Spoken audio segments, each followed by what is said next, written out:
Piqui, piqui. ¿Estás en directo? Yo creo que ya estamos. A ver, este no sale.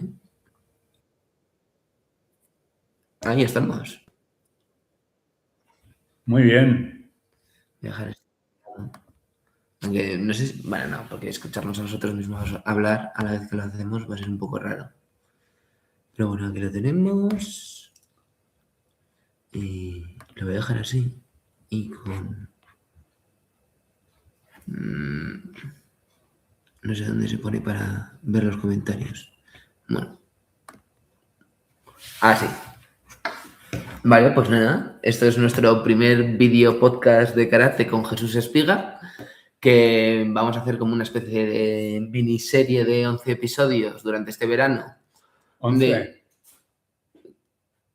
¿Cuántos esperabas que fueran? Sí, no, está bien. Está bien. 11 episodios y donde vamos a tratar un poco pues temas de qué es el karate, un poco las distintas disciplinas que hay, modalidades y demás.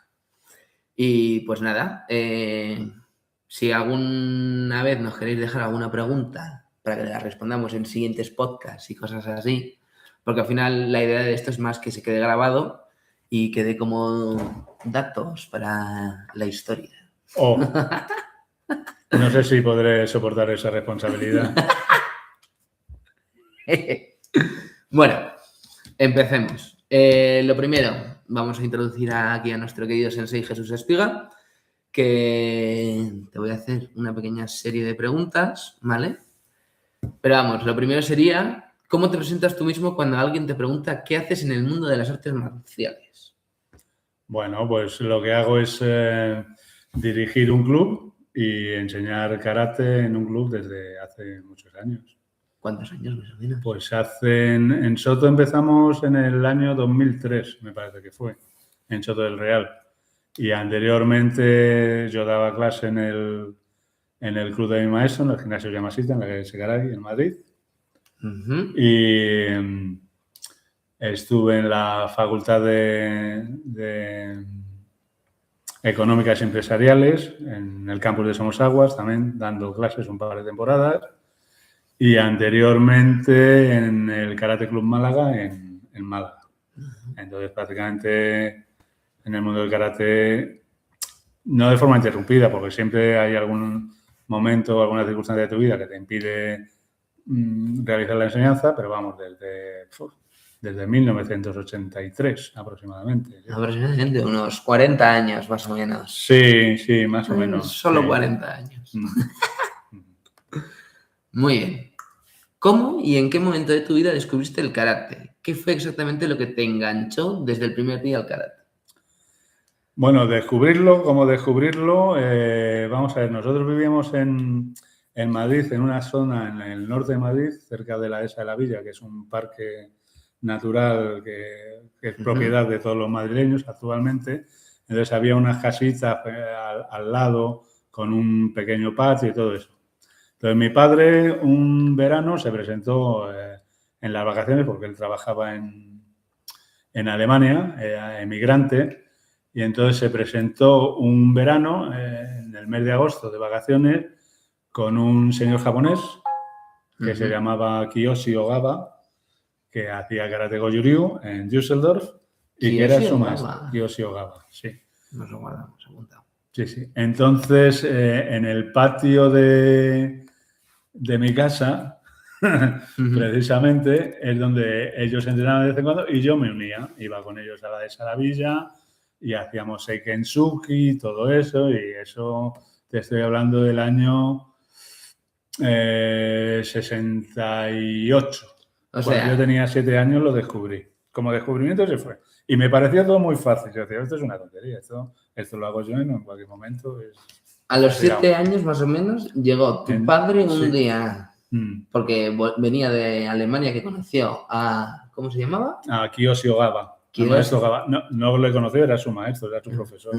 Sí, era su instructor. Que vino también a España a dar clases de karate. No, vino de vacaciones con él. Vinieron de vacaciones y vinieron el maestro y el alumno, porque le hablaría de España, tal, no sé qué. Mira, estuvieron, me parece que estuvieron en casa como 10 o 12 días, que es cuando yo estuve ese primer contacto con el karate, y luego se fueron pues a la playa por ahí, volvieron a los 8 o 10 días y después volvieron a Alemania y tal, y ya no volví a tener contacto con el karate, pues a lo mejor hasta 2 o 3 años después, que recibía pasquines, o sea, me mandaba publicidad sobre lo que hacía allí, todo eso, y bueno, y ya naturalmente a principios de los 70 llegó pues, y irrumpió el tema de las películas estas de Kung Fu, Bruce Lee, las películas chinas de Hong Kong, El luchador manco, las de Jackie Chan, todo eso.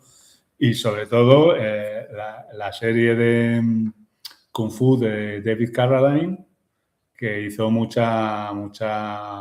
vamos, fue muy importante, o sea, el impacto que tuvo en la sociedad española junto con eso. En general, fue una época que eso estaba de moda. Ese fue mi primer contacto, sí, con el karate. Y eso. Pero entrenar como tal de ir a entrenar. Entrenar, pues por ejemplo, cuando recuerdo, esto ya fue en el año, quizás 2 años después, en el año 70, 71, también venía mi padre que iba a entrenar con el que luego fue mi maestro, con el maestro Yamashita, en Madrid, que él primero estaba en el gimnasio Fujiyama, en Arapiles, y luego abrió su propio dojo en la calle Echegaray, en el centro de Madrid, muy cerca de la Puerta del Sol. Entonces, cuando inauguró el dojo y tal, pues vino mi padre y vino alguna gente también de Alemania y tal, porque Yamashita estuvo primero en Alemania 1 año o 2. Y en esa época, ahí fue el primer, digamos, entrenamiento formal que yo tuve allí, que sufrí enormemente, porque no era tan fácil como parecía, y aquello estaba bien acondicionado, pero era un sótano en el mes de julio, me parece, con la humedad y tal y todo eso, y lo pasé regular y yo trataba de esforzarme y hacer y el maestro decía, muy bien y tal, no sé qué, me animaba, pero bueno, ese fue el primer entrenamiento más o menos formal. Y luego ya en el año 76 es cuando empecé a entrenar formalmente, después de que terminé los estudios básicos y lo iba más o menos combinando, empecé a entrenar con el maestro Yamashita en Madrid, en su gimnasio en la calle Chigaray. Sí. Ese fue, digamos, el inicio oficial. Inicio. Muy bien, muy bien. A ver, ya lo has dicho un poco, pero ¿quiénes fueron tus primeros senseis o los principales y qué lecciones clave te transmitieron que aplicas hoy en día? Bueno, difícil pregunta, que sí. No, hombre, el primero, mi padre me lo mostró, pero mi padre realmente, yo he entrenado con él un par de veces nada más, o sea, me dio un par de clases nada más. Entonces, mi primer maestro y mi principal maestro es el maestro Yosuke Yamashita, que falleció en el año 21, me parece que fue, o por ahí, y él es mi maestro. O sea, quien considero maestro y maestro no mío, de mucha gente. Y lo que más me impactó de él, aparte de que tenía una técnica depuradísima, que era un señor muy, muy fuerte y que enseñaba pues lo que se llama un monitor. O sea, tenía dificultades con el idioma, siempre las tuvo, nunca llegó a hablar muy bien castellano, entonces eso lo suplía con el ejemplo. Pues él, cosas que pues decía el nombre de la técnica, el término en japonés, ¿sí? Y la ejecutaba despacio, rápido y con kiai. Y muchas veces incluso él llevaba el ritmo completo del entrenamiento. Entonces tú le seguías y aprendías por imitación, como si fuera un monitor. Entonces, claro, era muy fácil de reconocer, una cosa curiosa, los alumnos de Yamashita, porque eran muy parecidos al karate que hacía Yamashita. Aunque luego ya cuando llegas a un cierto nivel empiezas a coger tener tus cosas. Claro, tus propias cosas y tal. Y bueno, una de las cosas que me impactó de este hombre, aparte de eso, ya te digo, técnicamente era excelente y ejecutaba muy bien y físicamente también, hacía muy bien, o sea, dominaba tanto el Quijón como el kata y el combate y tal.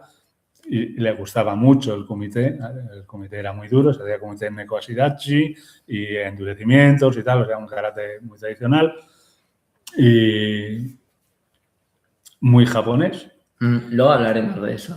Y muy japonés. Una de las cosas que me impactaba, quizá, era que al tener esas dificultades con el idioma, por ejemplo, tenía la capacidad de enseñarte cómo tienes que hacer Sanchin-dachi sin decir ni una palabra. Hacía Sanchin-dachi, se movía sobre las puntas, bajaba las rodillas, juntaba los puños entre un pie y el otro, señalaba así con una línea y luego se volvía a colocar en la posición, le hacía pam, pam, pam. No decía una palabra, pero tú sabías exactamente cómo hay que hacer Sanchin-dachi. Es una de las cosas realmente impactantes, que sin necesidad de expresarse. Porque hacía con las manos, ponía las manos en el enrollo. Sí. No explicaba. O sea, yo en clase lo explico, digo, pum, vamos a hacer esto, lo otro. Claro, esto lo hacía así. Eso por un lado. Y luego por otro era una persona que hablaba poco, o sea, decía, sobre todo en clase, ¿no? Luego fuera del entrenamiento a lo mejor hablaba un poco más, pero tampoco mucho. Era un parco en palabras, ¿no? Sí. Y hablaba poco, pero a lo mejor en un momento dado decía cualquier cosa, puntualizaba cualquier aspecto técnico muy brevemente, 3, 4 frases, un minuto, si llegaba un minuto, y todo el mundo pensaba que lo decía por sí. Lo decía en general para toda la clase, pero todo el mundo pensaba que lo estaba diciendo para ti. Era muy interesante esto y tal. Luego lo hablaba con los compañeros y tal. Tenía maestrado. Sí, luego con el paso del tiempo, lógicamente, el declive físico pues es evidente con la edad. Nos pasa a todos, incluso a mí, aunque no lo parezca. Pero que entonces hablaba un poco más en clase, se tiraba un poquito más de tiempo explicando aspectos, sobre todo hacía mucho hincapié en el do, en el camino, en el tándem, todo ese tipo de historias. Entonces, pero lo que más me impactó era la capacidad de comunicar sin hablar, que es de lo que se quejaba mucha gente. Hay mucha gente que decía, no, es que el maestro ya no está, es que no transmite, es que no explica, es que no sé qué. Realmente no necesitaba expresarlo, verbalizarlo, ¿sí? Porque él era el carácter. Él hacía el carácter. Sí. Muy impresionante. Sí. Muy guay, muy guay. Vale, a ver. Nos estamos centrando mucho en el karate, pero tú también has hecho más cosas que solo el karate, ¿no? Al final... Dentro de las artes marciales, claro, quiere decir... Justo. ¿A qué te refieres concretamente? Yo siempre he estado centrado en lo que es el karate. Desde... Si he hecho alguna incursión en lo que es, yo qué sé, el kickboxing, full contact, esa historia, pero está muy relacionado con el karate. Sí, he hecho kobudo también, pero el kobudo está muy relacionado con el karate. He hecho un poquito de jiu-jitsu, pero está muy relacionado con el karate. Es que todas las artes he hecho un poquito de boxeo, pero está muy relacionadas con el karate. Todo lo que todas las artes marciales están relacionadas. Mi base es el karate y todo lo que he hecho es por complementar mi karate. No es que diga, no, salgo de esto, tal, no sé qué, y ahora me voy a enfocar en esta, tal. Bueno, el foco nunca le he perdido de lo que es el karate en sí mismo. Entonces, pero también has hecho muchos años Kyoryuchinadi. Sí, pero Kyoryuchinadi es karate. Sí, pero diferente, por así decirlo. Bueno, es Koryu es estilo antiguo, es el enfoque antiguo, el enfoque a un karate clásico desde la perspectiva de Patrick McCarthy. Porque hay otra gente que también tiene karate clásico y tiene otro tipo de perspectiva. Entonces, Kyoryuchinadi es, digamos, la perspectiva de Patrick McCarthy, que es muy valorable, que es muy ecléctico, bebe de muchas fuentes, es muy interesante, a mí me ha servido mucho y sí, no es que lo haya hecho, lo he hecho y lo sigo practicando. Lo que ocurre es que el Kyoryuchinadi te da una clave. Entonces, una vez que entiendes la clave, tú la tienes que llevar a tu karate. ¿Qué ocurre? Que, por ejemplo, los aspectos básicos y el enfoque la teoría en la que se basa y tal me parece muy interesante, me parece muy válida, mucho.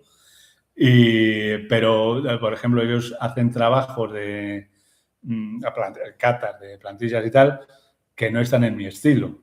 Pueden ser interesantes, pero las estrategias son las mismas, porque ya sabes, los catas reflejan estrategias y un maestro lo hace de una manera, otro de otro, y esta cata tiene la misma estrategia que esta otra, pero desde otra perspectiva y tal. Entonces, lo que yo he hecho es esa clave trasladarla a mi estilo de karate, que es el Kojiryu, y desde ahí sigo trabajando el Koryuchinadi también. Pero Koryuchinadi es karate clásico, sin más. Correcto. La teoría en la que se basa es muy interesante, que lo llama Patrick McCarthy, lo llama HAPV, que es el acrónimo en inglés de Habitual Acts of Physical Violence, o actos habituales de violencia física, y te viene a decir que el kata lo que refleja son eso, estrategias para dar respuesta a ese tipo de actos. Entonces, él lo clasifica en 36 actos habituales. Entonces, claro, eso te enriquece y te da una fórmula para entender todas las técnicas que encuentras en el kata. Bueno, más puntos de vista, ¿no? Sí, puntos de vista. Bueno, por ejemplo, tú ahora se ve un poco más, porque claro, la cosa es como voy adelante y atrás y vuelvo atrás y tomo referencias antiguas para tal. Pero antes, por ejemplo, tú ibas a un examen de cinturón negro y todas las aplicaciones lo que hacían de Bunkai Kumite o yo qué sé, todo era o Izuki o Gyakusuki o Mageri, Mabashigeri. Sobre esas 4 situaciones y luego tú veías en el kata, está claramente expresado, hay Oizuki, sí, hay Yakosuki también, sí, pero también hay Shuto Uchi, Uraken, Maegeri, hay golpes de codo, hay golpes de tal, no sé qué, pum, pum, pum. Tiene una gama de situaciones y de técnicas muy amplia. Y eso es porque el tipo de agresión es más amplio, no solo son golpes directos de pum. Y eso es muy interesante. Ok. Bueno, para seguir siguiendo como la línea de tu vida, sí, que hemos empezado ahí con tus 7 años de primeras clases de karate. Con 14 empezaste a entrenar 15, en el año 76, sí. Sí, vale. Empezaste con Yamashita. Sí. ¿Cuánto tiempo estuviste entrenando con él? Con Yamashita entrené, o sea, seguido, pues como 8 o 9 años. 8 o 9 años. Pero, por ejemplo, cuando era cinturón marrón, me parece, estuve entrenando una temporada también en el gimnasio Sotokai con Mariano Morante, un maestro español muy destacable, una persona muy admirable, que dio campeones recuerdo Ricardo Abad, que fue campeón del mundo en el año 80, era cinturón marrón cuando yo iba también a entrenar con él, ella era campeón de Castilla, porque en esa época no existía la Comunidad de Madrid, había Castilla, tal. Un chico rapidísimo, muy bueno, y era alumno de Mariano Morante. Era muy bueno, y Mariano Morante era un señor que hacía karate Sotokai, ¿sí? Como se llama su gimnasio, y era un hombre que había tenido un problema de esófago y masticaba el alimento y lo introducía al estómago a través de una sonda que él empujaba. O sea, era una cosa y seguía entrenando. Era un señor muy dedicado, muy destacable y de una calidad humana excelente. Muy, muy buena persona. Y luego también estuve entrenando con otro maestro español, también muy bueno, que Antonio Oliva. Antonio Oliva es, digamos, como el padre del karate deportivo en España.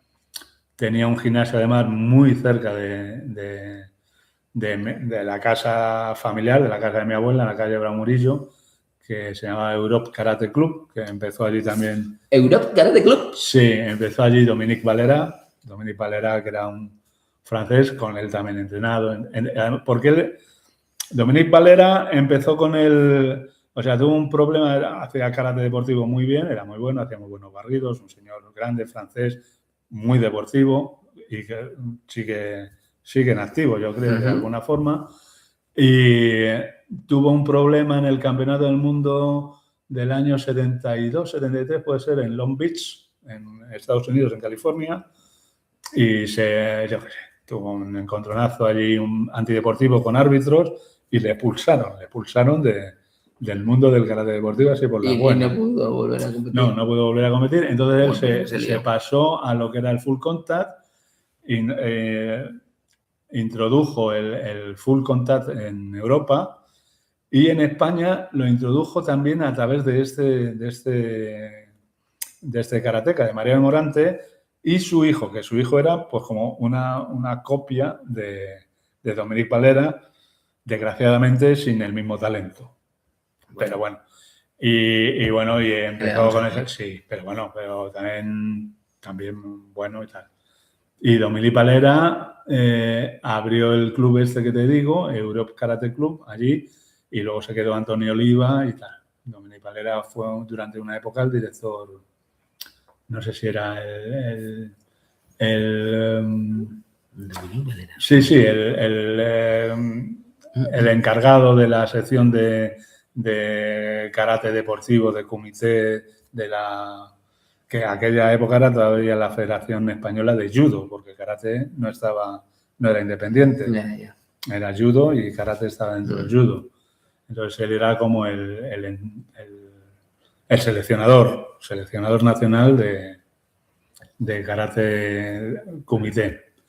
Y luego pasó a ocupar ese puesto este señor Antonio Oliva, que escribió un libro que tengo por ahí, se llama Combate Supremo, y que era un estudioso del karate y muy enfocado en el deporte, pero muy bueno. Y él llevó a España a ser campeona del mundo en el año 80.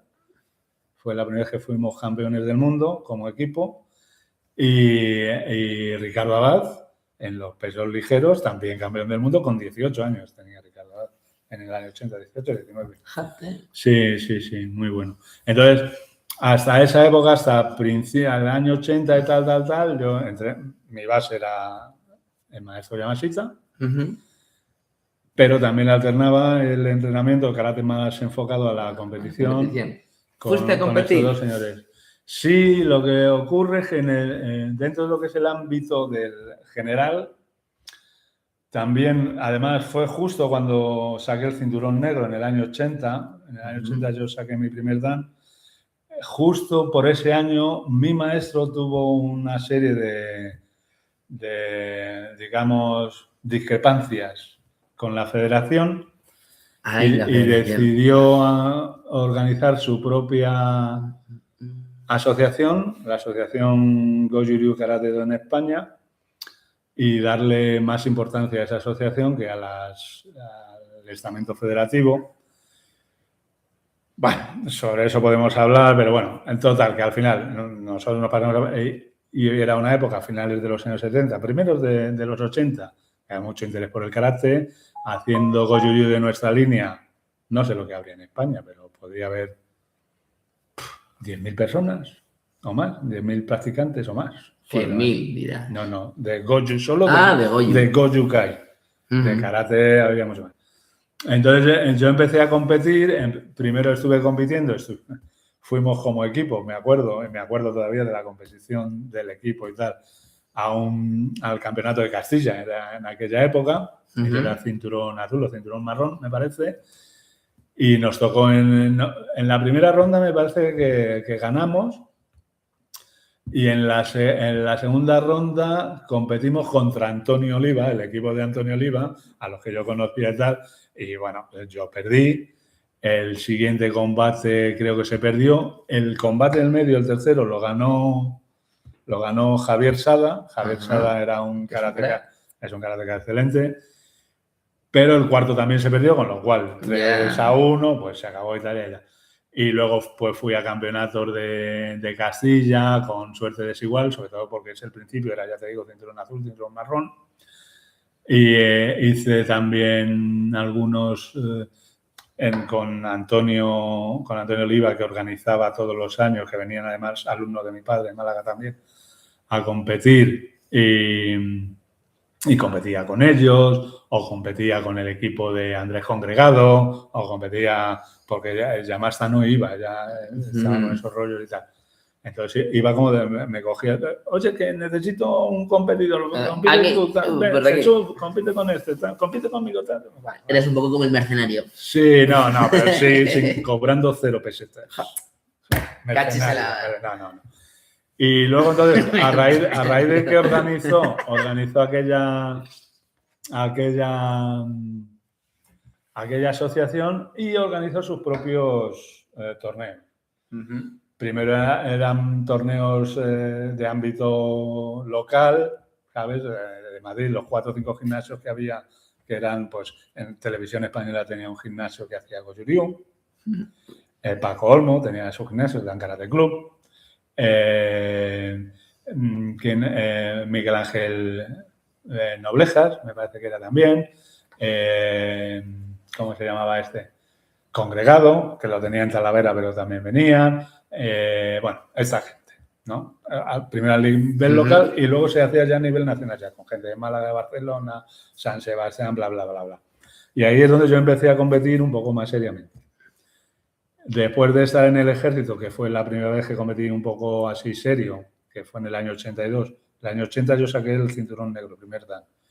El año 81 y parte del 82 me lo pasé en el ejército, con lo cual... Y en el año 82 hice la primera competición y ahí hice un tercero a nivel en el torneo nacional. El año siguiente hicimos también tercero por equipos. Todo en comité, ¿no? Comité. Y ese año gané en katas. Fui campeón nacional en kata. Mira. Con Sisochin. Hice Sisochin, que curiosamente debió salirme muy bien porque gané. Bueno. Y luego el año siguiente también ya tenía 24 años, 24, 25 me parece, que ya estaba en Málaga, compitiendo con el equipo de Málaga, también fui campeón en comité, campeón nacional en comité. Y el año siguiente me rompí el radio del brazo derecho, entrenando en los Sochugeikos que organizaba mi maestro y tal, por ahí. ¿Qué es un Sochugeiko? Sochugeiko es un entrenamiento especial de verano, intensivo. El sufrimiento especial en verano. Sí, sobre todo el primero que hicimos fue realmente... Luego la cosa seguía siendo duro el entrenamiento, pero ya las instalaciones y todo eso era un poquito más llevadero y tal.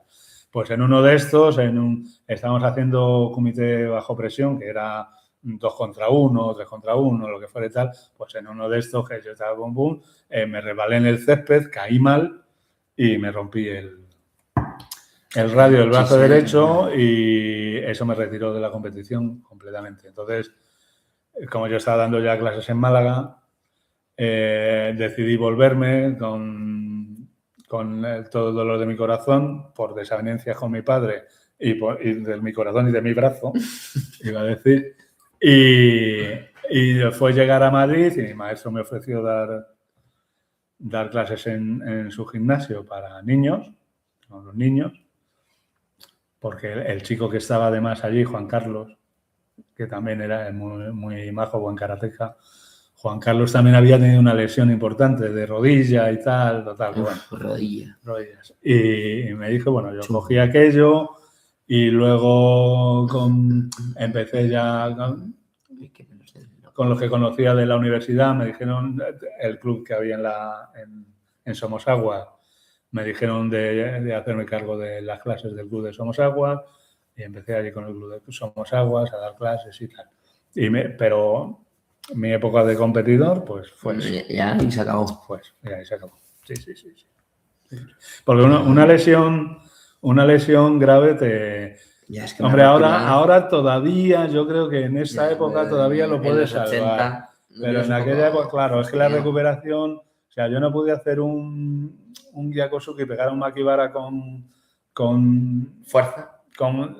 Sobre todo con decisión, o sea, con confianza. Más que fuerza, con confianza, pues hasta casi 2 años después. Ahora el brazo izquierdo se me puso a tope. Porque Se nos ha hacía fastidiado. fondo solo con el brazo izquierdo, claro. Pero bueno, pero en la lateralidad siempre cada uno, aunque yo soy un poco ambidiestro, así como tú eres zurdo, pero también utilizas bien la derecha, yo también utilizaba bien la izquierda, pero bueno, no lo suficiente como para competir con garantías de pasar los combates y luego el miedo que te da a golpear. O sea, Ya, es que miedo a cuesta golpear. quitárselo así, ¿no? Si yo me Tienen abrí la miedo a muñeca y el siguiente combate después de eso, Sí, no, entonces, no bueno, lanzas un golpe con esa mano. y luego ya, o sea, cuando terminé de recuperarme tenía casi 28 tal, y empecé a trabajar fuerte con una empresa de importación y de historias de estas, y conocí a la que sería mi mujer, a Tomás, y ya empezamos a meternos en otros. Entonces, el karate como competición, Ya, completamente out. finito. Finito. Tutto finito. Se acabó. Sí, sí, sí. Y con las clases de karate, ¿qué tal? En plan, porque terminaste de competir, por así decirlo, te volviste a Madrid, empezaste a dar clases de karate, pero ¿por qué te buscaste este trabajo si estás dando clases de karate? Hombre, ya estamos hablando del año 87, 88, o sea, el auge de lo que era el karate empezaba en declive por diferentes razones. El gimnasio dedicado a esto, un gimnasio que vive de dar clases de karate, de arte marcial y todo eso, empieza a tener la competencia primero con los ayuntamientos y los colegios. El judo era muy, muy claro. En el judo ocurrió que los gimnasios de judo empezaron a tener competencia porque salían los monitores formados y empezaron a dar judos en los colegios. Entonces los niños ya no iban al gimnasio, se quedaban en el cole. Ya. Y con el karate empezó un poco a lo mismo, con lo cual para generar un ingreso sustancial y que te permitiera vivir solo de las clases de karate, era un poco complicado. Entonces, mientras que pude, yo mantuve, ya digo, 2 años las clases de la facultad, de la universidad, y con mi maestro también estuve como 2 o 3 años, pero claro, cuando empiezas ya a trabajar en otro ámbito, de forma más dedicada y más seria, pues se hace difícil. Entonces, seguí entrenando. Yo seguía entrenando con mi maestro, con Yamasta.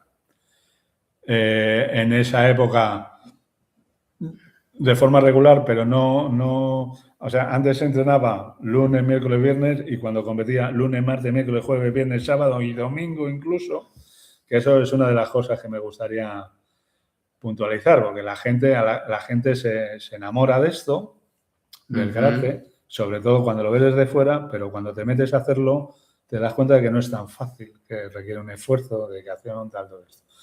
Entonces mi maestro, que era un entusiasta de estas cosas,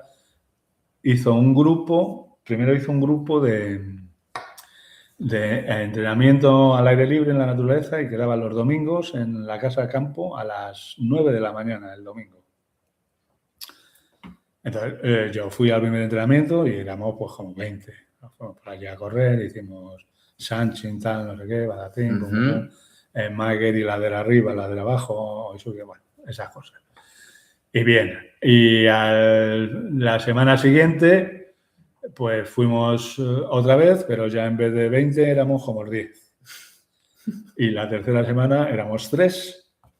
Y la cuarta era no sé si fue Santiago Riesgo y yo. Y ya dijo mi maestro, pues esto se acabó.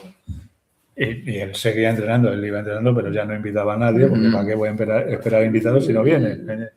Y con las clases de los sábados ocurrió igual, que empezó primero con las clases de los sábados específicamente para cinturones marrones y negros, un sábado kata, otro kumite, y eran entrenamientos duros, pero duros, o sea, de hacer katas agotado y de hacer kumite agotado y dolorido, ¿entiendes?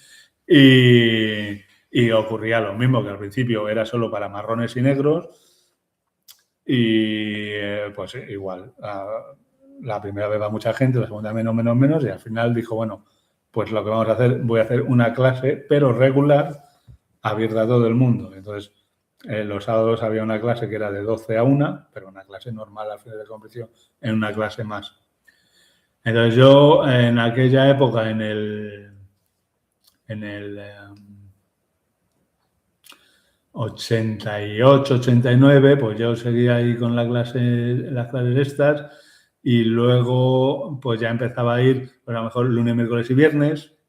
Luego había semanas que no podía ir, trataba de ir el sábado y luego a lo mejor iba solo viernes o luego viernes y sábado. Siempre mantenía el contacto, ¿verdad? Pero cada vez menos. Sí, y llegó un momento que hubo por lo menos 2 o 3 temporadas que no pude ir porque vosotros erais pequeños, trabajaba mucho, Yane, que mi mujer también trabajaba bastante, entonces, y vivíamos a 50 kilómetros de Madrid. Entonces tampoco voy a decir, tengo tiempo libre, adiós, me voy a entrenar, no. Y además ya tenía la suficiente capacidad y la suficiente formación como para poder entrenar por mí mismo, y es lo que hacía. Yo entrenaba en casa, entrenaba algunas veces con vosotros, cogía la bicicleta de montaña, que siempre me ha gustado mucho, me iba por ahí y empezaba a entrenar. De hecho, ahora tenemos un alumno que lleva conmigo una pila importante de años. Sí. Eladio García de la Morena. Eladio García de la Morena yo lo conocí cuando tenía él 16, 17 años porque hacíamos bicicleta de montaña. Y él seguramente se acordará que, bueno, vamos a parar aquí un momento. Y les ponía a hacer estiramientos. Y tal, no sé qué, pum, pum, pum. Y yo le dije, joder, este tío qué pesado es, ¿no? con esas cosas ya. Y karate y tal. Yo hacía mis años, mis historias, la gente miraba un poco raro. Y luego Eladio, al saber que yo empezaba con las clases de karate y tal, se apuntó y sigue entrenando. Y es un tío que lo hace que... Para mí es un alumno muy querido. Sí. Claro, cuando decidiste, que dijiste, venga, ahora voy a empezar a montarme yo mi club y demás. También, ¿qué fue lo que te incitó a montar un club de karate? Bueno, pues dos cosas. Dos cosas. Una, que o sea, para mí desarrollar y expandir el karate es algo también importante, porque creo que es una disciplina positiva para todo el mundo y hay que compartirlo. Cuando encuentras algo bueno, lo mejor es compartirlo. Esa es una de las cuestiones. Y la segunda es que vosotros, mis hijos, crecían y quería que empezaran a hacer karate. Entonces, como no había un club por aquí de karate, me parece que el de Colmenar empezó más o menos igual que nosotros, porque en Colmenar tampoco había, creo, no recuerdo muy bien. Y de todas formas, ir a Colmenar y tal, el trasiego, ya sabes, el rollo para arriba y para abajo y tal. Yo llevaba a lo mejor a fútbol, pero era en Soto, o a tenis, pero y ya te contaba. Y si había que ir el domingo al fútbol ya me estaban matando. Bueno, no pasa nada. No, y entonces fui a ver lo que sí que había era taekwondo. Había taekwondo. Ah, sí, es verdad.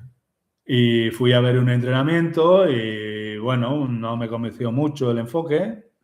Pero vamos, el taekwondo pues es lo que es. Y dije, bueno, pues voy a hablar con el ayuntamiento, hablé con el coordinador de deportes, que es una persona muy profesional y muy dedicado a su labor, y me dio la oportunidad. Dice, bueno, pues si quieres empiezas en un verano y tal, lo ofrecemos como algo extraordinario, a ver cómo va. Entonces vino un grupo de chavales, entre los que veníais vosotros, mis dos hijos mayores, y Rubén y tú, y vinieron otros 6 o 8, 10, 12 chavales. Y bueno, y eso empezó y tal, y como hubo interés, se ofreció la actividad para un grupo de infantiles y otro de adultos a partir de octubre de aquel año, que me parece que era el 2003. Y bueno, pues la actividad empezó a funcionar, empezó a gustar, y en 2005 decidimos hacerlo como club. O sea, no solo no como una actividad municipal, que estaba muy bien y que agradezco mucho la oportunidad que nos dieron, pero ya como un club independiente, tal, no sé qué, siempre el Ayuntamiento de Soto nos ha cedido la instalación y ha tratado de facilitar la práctica en lo posible. Todo es mejorable, pero tampoco me voy a quejar. Y luego también empecé a dar clases en el pueblo de al lado, en Manzanares. Luego ya empezaron que sí Barajas, que sí aquí, que bueno, te vuelves a meter en el lío y te vuelves a dedicar otra vez a esto, pero desde otro enfoque. Ya no es un carácter comercial, ya es un carácter, digamos, que como tiene que ser, un poco más educativo y más, como no estar dependiente de tener que generar ingresos, ¿me entiendes? Porque no tienes que pagar un alquiler de un local, no tienes que pagar, ¿entiendes? Además, al ser una actividad deportiva, generalmente está exenta de lo que es el IVA y esas historias, entonces no es molesto, no es difícil, tal, y tú estás sobre todo dedicado a lo que es tu disciplina y a enseñarla. Y eso fue el inicio de lo que es el club, el Tandem Karate Club de Soto del Rey. Muestra. Ya lo he mostrado. No sé si se ve durante todo. Y eso fue en el año 2005, entonces llevamos ahora mismo 21 años ya con el club. Pero cuando empezaste en 2003, 2005, tú trabajabas, en plan, tenías otro trabajo. Sí. Trabajaba y luego empecé a estudiar también. Ya lo sé. Bueno, sí, yo lo sé, en verdad. Sí. ¿Cuándo decidiste, en plan, dejar de dedicarte a lo que te estabas dedicando, ¿no? Que estabas con Maná, ¿no? Sí, teníamos un par de negocios de importación, sí, y decoración y tal. Sí. Esto ya no más y ahora vuelvo al karate y me bueno, vuelvo a dedicar. Pues es como todo, son circunstancias. Vamos a ver, hasta ese año todo iba más o menos bien, luego empezaron a entrar los productos de China que eran mucho más baratos, con los cuales no podías competir, empieza a bajar el negocio, entonces decides de tal, y como el club, pese a ser un club modesto y tal, pero bueno, pues generaba ingresos. Y otra cosa que es muy importante, que es que me había quitado muchas de las deudas de la hipoteca, todas esas historias, entonces te permitía decir, bueno, pues podemos vivir con esto. Y además yo había empezado a estudiar cuando era muy joven, no pude terminar, y entonces a raíz de una beca que dio la Federación, ¿no? de Karate. La Federación Española de Karate daba una beca junto con el Consejo Superior de Deportes para deportistas de élite. Entonces yo opté a la beca, me la dieron y lo que te daban era el acceso a la universidad, el curso de acceso a la universidad, y accedí e hice pedagogía en la Universidad Complutense. Y claro, entre que estudias, que el club, que una cosa y la otra, pues ya te empiezas a dedicar sobre todo a este tipo de cosas, y elegí pedagogía sobre todo porque está más relacionada con la educación y con la enseñanza, y que es lo que estaba haciendo. Entonces, justo. Y el por qué, sobre todo, es eso. Primero, porque te has liberado de obligaciones económicas, por un lado, porque baja mucho la ocupación que tenía en ese momento, o sea, el negocio, entonces, o cambias de negocio, tal, no sé qué. Ya. Y bueno, esa es la razón. Ya, otra pregunta me vas a hacer. No, sí, te voy a hacer unas preguntas. Pero vamos, esto era lo que queríamos hacer de introducción. Que tenía yo pensado 10, 15 minutos, pues tú tranquilo por el tiempo que llevamos 45. Es que soy muy pesado. Es que, ¿has visto cómo te rayas? Sí, no te preocupes, eso no viene fantástico. Me van a perdonar. No. Por mí estupendo. Hilo la hebra. Lo haces más fácil. Bueno. Entonces, a ver, ya hemos hecho como una pequeña línea, trayectoria de lo que viene siendo tu recorrido dentro del karate, ¿no? Desde que empezaste, como con quien aprendiste, y más o menos, pues tu inicio en la competición, con distintos entrenamientos, distintos gimnasios a los que has ido, tú luego el cambio a empezar a dar clases tú, ya montar tu propio club, que ya es como el último paso, ¿no? Por así decirlo, dentro del mundo del karate y estas cosas, es ser tú maestro de tu propio gimnasio, de todo ¿no? Ese crecimiento y esa evolución. ¿Tú qué dirías que es el karate?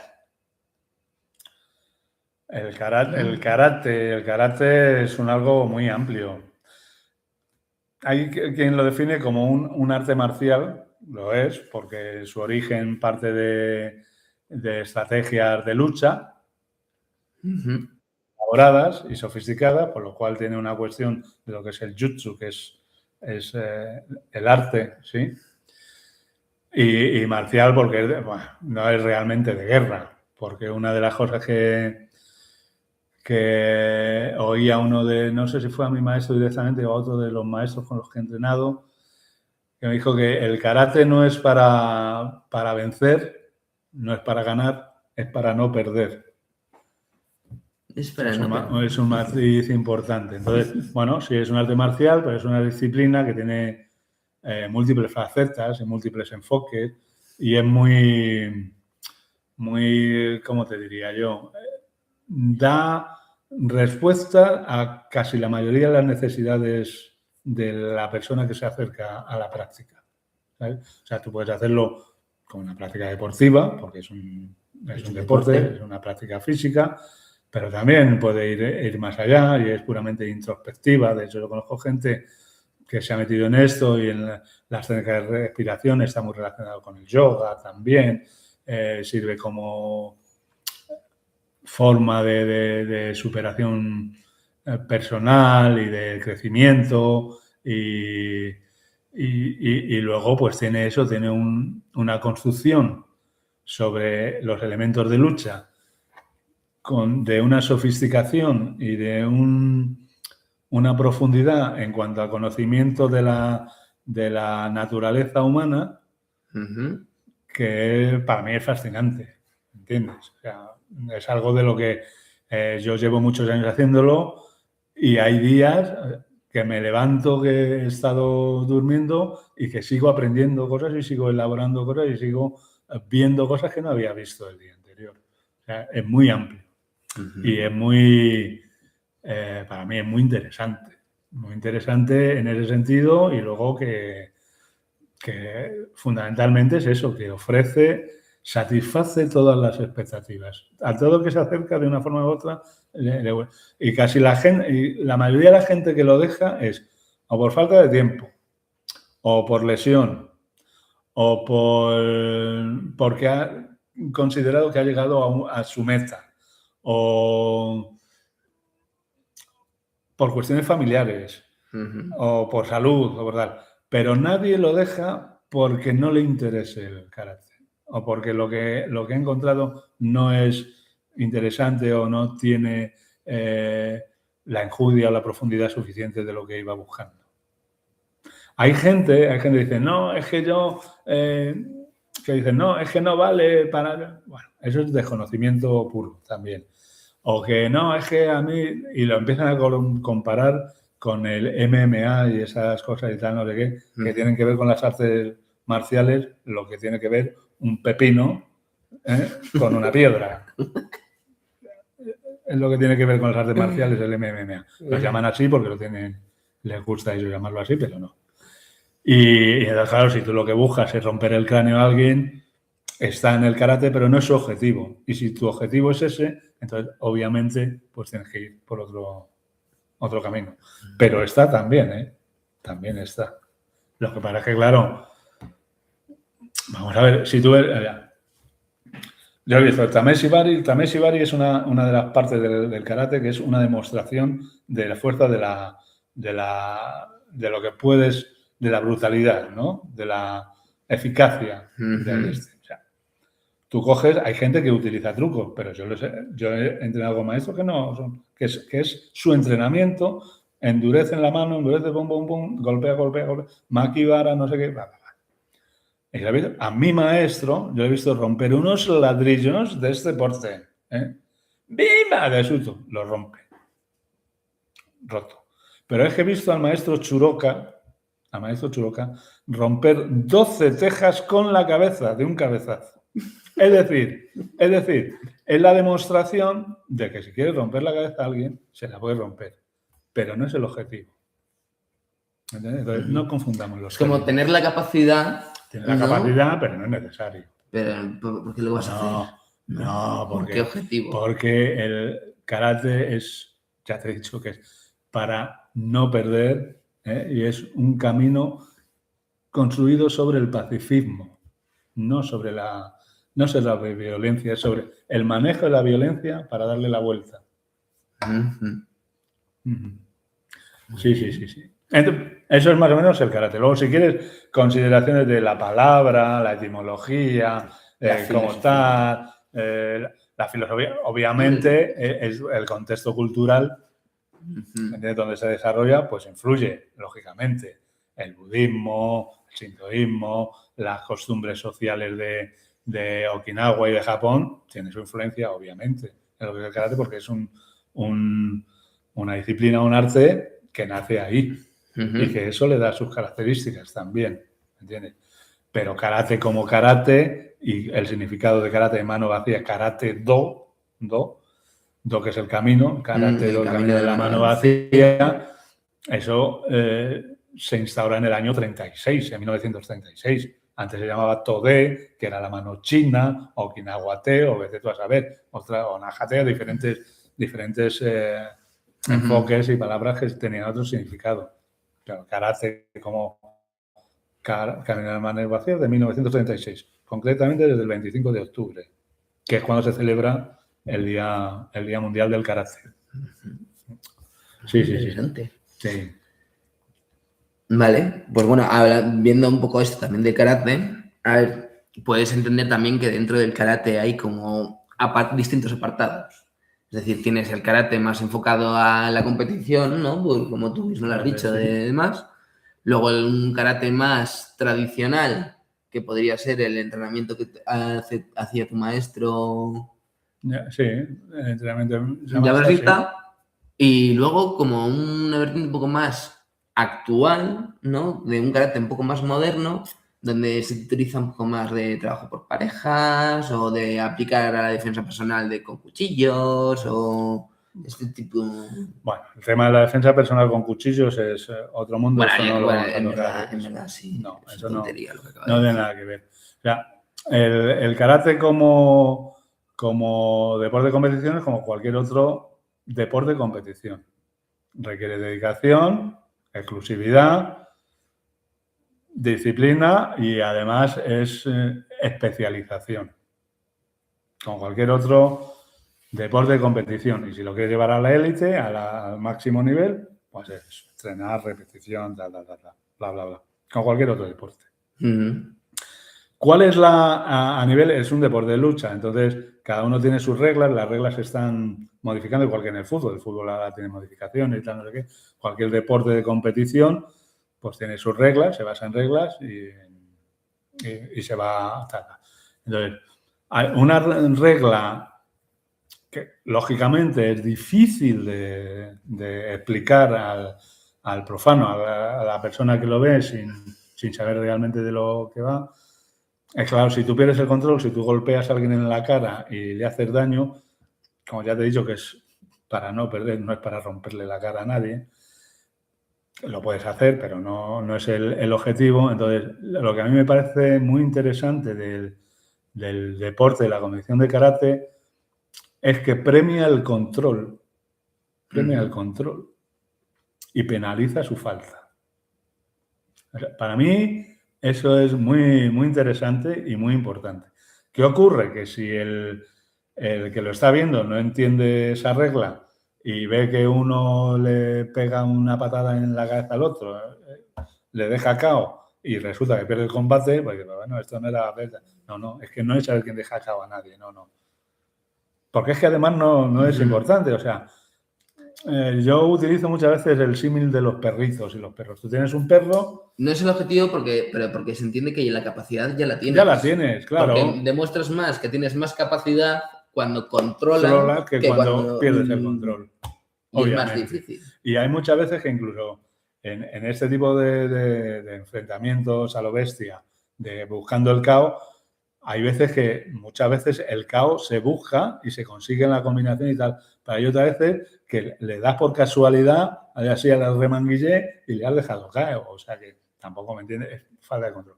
Yo utilizo mucho el símil del perro. O sea, tú puedes tener un pastor alemán o un rottweiler que juega contigo y te mordisquea, te muerde el brazo, juega contigo, Pero no te hace daño.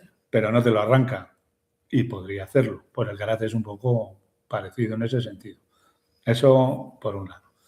Luego, como deporte dentro de lo que es educación física, que es realmente el inicio de lo que es el karate como conocemos, es muy importante por lo mismo, porque la educación física es importante en sí mismo, porque te muestra a manejarte contigo mismo, a ser saludable contigo mismo, ¿sabes? A hacer ejercicios de salud, como es oxigenarte, estirarte, hacer que tu cuerpo esté en una buena condición, el acondicionamiento físico, que es cuidarte a ti mismo y además te permite también lo que es superar tus límites y competir contra ti mismo, encontrar dónde están tus fallos físicos, tus errores y tal, y luego eso se traslada de lo que es físico a lo que es técnico o académico o espiritual, que eso es, digamos, lo que hace el karate.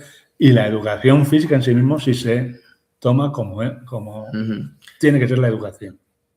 Sí. Eso es como el punto más educativo del karate, ¿no? Sí. En realidad la educación física debería de ser siempre así.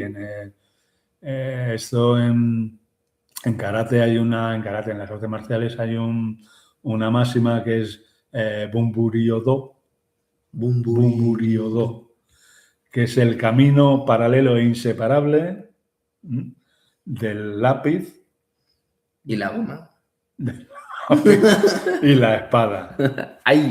El guerrero erudito, que al final es mens sana in corpore sana, que es lo mismo. Pero claro que está presente. Bunburyo-do, el lápiz y la goma.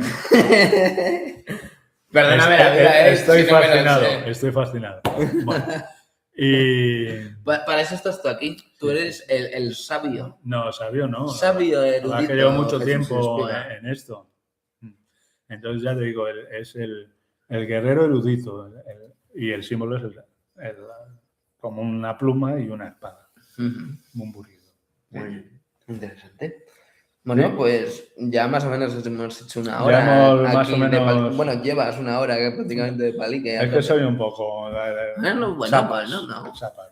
Para primera vez. El tema de hablar... Esto es una cosa, el karate es una actividad física, pero también intelectual, desde luego. Entonces, cuando hablas mucho sobre una cosa, claro, yo tengo una edad, yo ya he entrenado bastante tiempo. No la voy a decir, pero bueno. No la voy a decir, pero si ya la has dicho. ¿Sí? Sí, has dicho el año en el que naciste. Vale. Entonces, el asunto es que cuando hablas mucho sobre una cosa dentro de las artes marciales, se les llama Kuchi Sensu, que es un guerrero por la boca, que habla mucho y tal, pero hace poco. Bueno, que hable mucho porque es un podcast. Ya he hecho bastante y entrenamos todos los días. Yo esta mañana ya he entrenado... Pierdes la fuerza por la boca. Exacto. Eso es lo que dice. Lo que quiere decir. Kuchi Sensu, sí. O Kuchi Deka. Y bueno, adaptas el entrenamiento a sus condiciones. Desde luego, yo no hago el mismo entrenamiento que hacía cuando tenía 20 años. Hombre, ya. Hago el entrenamiento de un señor de más de 60, hago Sanchin intenso y tal, que algún día tenemos que hablar sobre Sanchin y la salida de Sanchin. Ya hablaremos de los katas y estas cosas, de nuestro estilo. Vale. Pero una de las cosas que quería hablar, así de este primer podcast, era un poco cómo es el entrenamiento ahora y lo diferente de que era antes. Antes, cuando yo empecé, dices... Sí. Bueno, de cómo se entiende el entrenamiento en karate hace 40 años aquí en España y cómo se entiende en 40 años después. Bueno, yo sigo un poco la línea de mi maestro. El karate tradicional, que no clásico, tiene siempre el Junbi-Undo, que es el calentamiento, que se puede llamar así, o Daruma Taiso, es igual. El calentamiento, Quijón, que es la técnica, Kata, que son las plantillas Sí. formales, y kumite, que es el trabajo por parejas. Y yo sigo haciendo lo mismo. Hombre, sí, no te digo la estructura. Digo la forma. Lo que tú dices de endurecer o de que haya... ¿Cómo lo diría? No sé, antes se entendía mucho este tipo de karate de darte mucho, hacer mucho kumite, pero físico, Sí, de haber hombre, mucho más contacto. Se ha reducido mucho el contacto, o sea, ahora se endurece menos, no hay un makibara. Yo he tenido un makibara en el jardín mucho tiempo, tú lo sabes, pero bueno, tienes un saco, le puedes dar al saco, ahora hay menos contacto, el contacto es más, está más medido.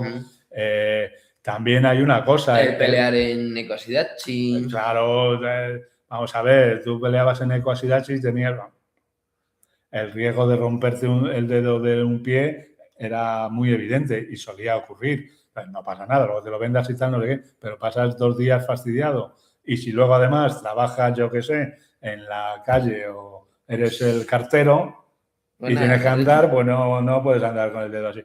Entonces, ese tipo de cosas, pero eso son adaptaciones que se han ido produciendo progresivamente. Entonces, si tú tienes que trabajar mañana cara al público, no puedes ir con el ojo morado. Obviamente. ¿Me entiendes? Puedes ir y de ahí que tarda con una puerta, pero bueno. Pero que el asunto es que es un poco más cuidadoso, hay menos... el contacto está más medido y más supervisado. De todas formas, nosotros, tú lo sabes, nosotros hacemos bastante contacto, bastante trabajo con parejas, pero no hay necesidad de lesionar al compañero. O sea, tú puedes trabajar con intensidad y con control. Hombre, siempre te puedes llevar algún golpecito, alguna cosa. Obviamente, sí, pero dentro de un golpe o algo no de romperte la nariz o romperte un dedo. No, pero, bueno, si haces combate libre, yo kumite... Hombre, bueno, te puede pasar. Te puede pasar, sí. Bueno. Pero a lo que voy es que antes como que la gente además también tenía un punto de vista del karate de me voy a meter en karate porque me molesta y le voy a inflar a leches, o también había un poco esa idea, ¿no? O también España, la sociedad era un poco más distinta a como es ahora, que había mucha más violencia en la calle, Hombre, o era más la habitual. Violencia estaba más presente. Estaba más al día, por así decirlo. En los años, sí,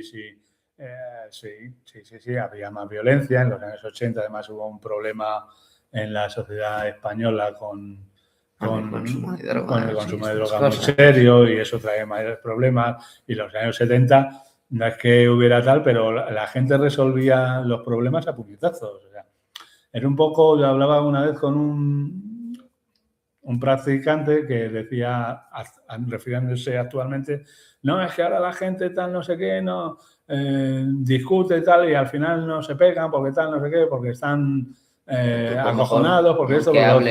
Bueno, mejor que hablen que tal no sé qué.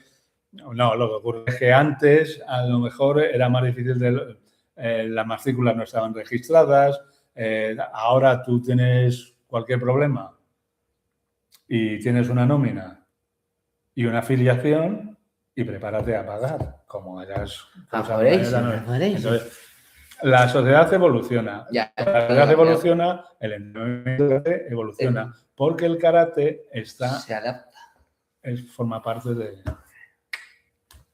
mundo social.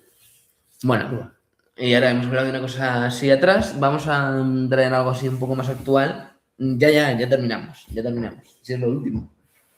¿Te has enterado de que van a hacer una película de karate de Sandra Sánchez que se llama Karateka? Sí, ya la han hecho, pero la estrenan en octubre, por ahí. Sí.